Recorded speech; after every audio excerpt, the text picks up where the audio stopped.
For some of you, this video is going to be out there. And for some of you, you may enjoy it. You can relate. And so I ask you to bear with me because I got to give you the backstory to get you to where I'm sitting right now. Many years ago, 60 some odd years ago at least, my mom and dad got married. My grandfather, who I really don't prefer to call him that, he had a pretty decent sized farm and he got several acres and he ended up giving that to mom and dad so they could live on it. It was shortly after that my dad figured out that my grandpa wasn't all that. He was special.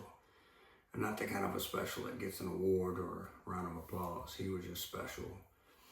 He could be a very difficult man. My dad, being my dad, was like, I'm done. I'm just done. So dad didn't have anything to do with him. I mean, that was it. And by the time I hit the fifth, fifth grade, dad said, we need to move. We need to get away from here. And grandpa and dad didn't talk, or at least dad didn't talk to grandpa. And, everything else for the most part was relatively normal family functions, just that dad wouldn't go. And we knew that grandpa could be difficult. I grew up knowing that. He was special, but not the kind of a special where you get an award. And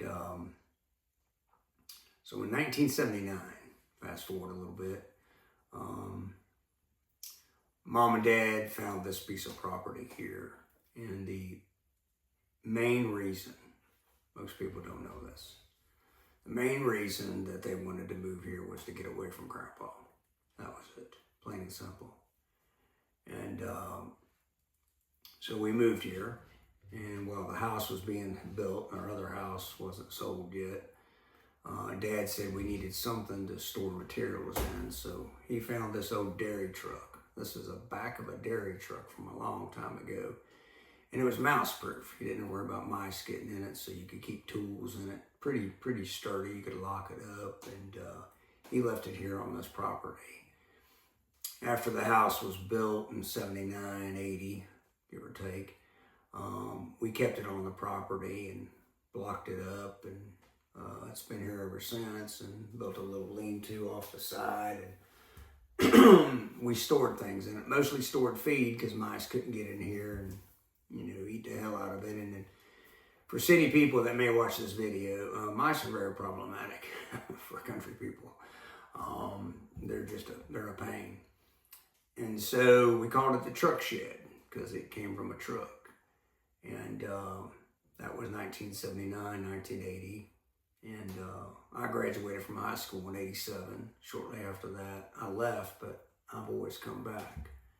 Come back to help dad. Come back to help mom. Dad died 14 years ago. He was sick for a long time. I think 13 years. And ended up, coming here, do what I could. And, as time progresses, we're all legendarily bad about storing things. And so a lot of things got stored in the truck shed. So about a year ago, I've been kind of going from building to building, the barn to this shed to that shed, and got to the truck shed and got a roll-off dumpster. I dove into this building here, and it was filled pretty much. I mean, it had a walkway right here, and just started, going through junk. Some of it, man, it was old junk, and brought back a lot of memories of things that I really don't want to remember. I was blessed and fortunate that I didn't have a whole lot to do with, as I prefer to call it, my mother's father. I really didn't. But I knew enough that I don't want to remember that. And started to throw things out, and tried to go through boxes and the smells and, everything else. And didn't end up with a whole lot left in here. Most everything in here now is hunting stuff, hog trapping stuff, and stuff for working here on the farm, chainsaw behind the fancy camera mount. And there really wasn't nothing left. And I found one thing.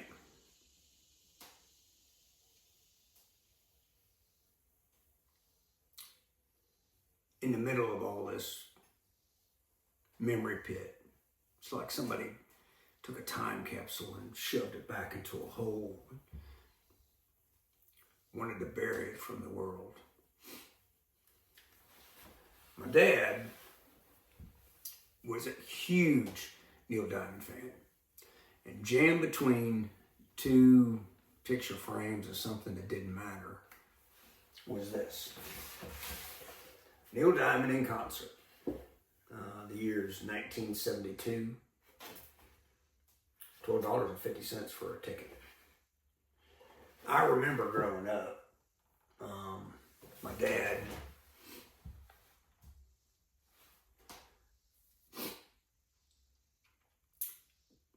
put Neil Diamond on at the house, dancing around at his sock feet on the hardwood floors, just getting it. And by no means he wasn't a dancer, neither am I. But this is what I found out of all that junk. I'm pretty sure that Dad left it because it meant something to him. And it's going out of here. And we're going to frame it, do something with it. We're not going to put it on eBay and sell it. So what's the point of the video? It's unfortunate that in our society that we tend to want to shove things in a hole. Okay? For me personally, not traumatic. It really isn't. Yeah, there's some emotions, but we want to hide from things that are out of our control, right? Tuck them away in a truck shed, you know. What I was trying to say in the video I did months ago was the ill intentions of one man can carry on for generations and generations. It's incredible to me. That man has been dead for probably 30 years and still somehow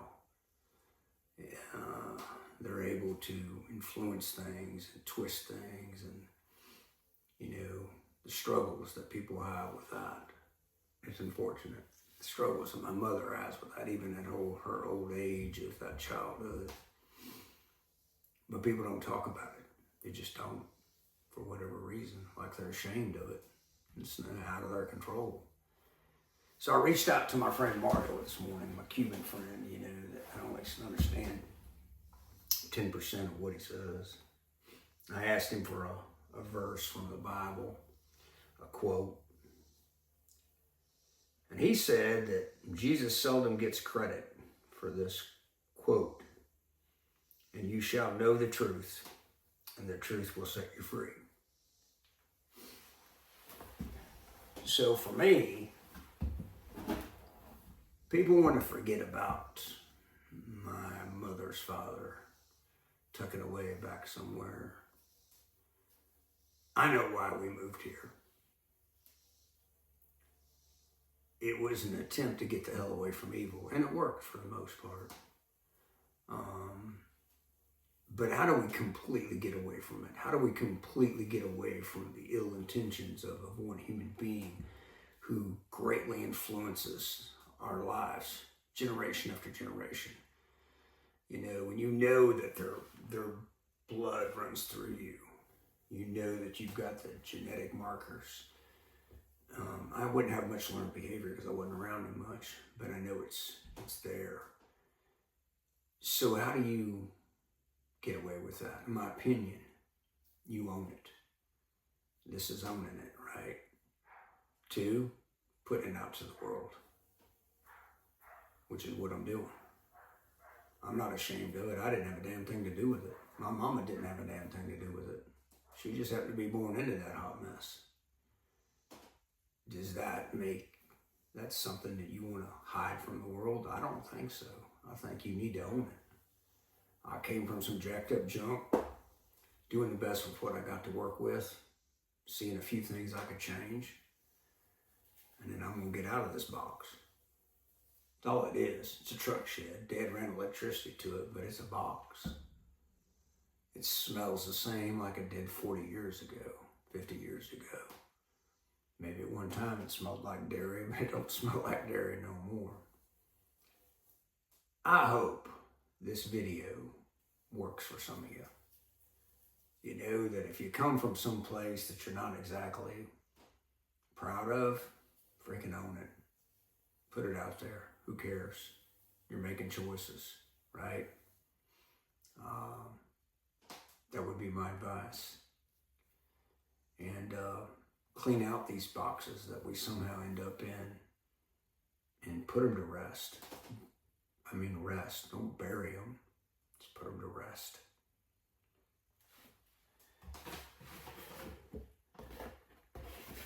And then you grab the good junk. When you get out of that box, you take it with you. And I'm fixing to show you how that's done.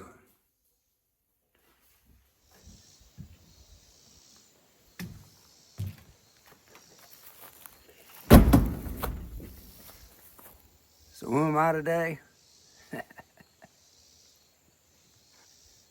I'm a guy that's putting junk to rest. Taking the good with me and leaving the bad behind. Y'all have a great day.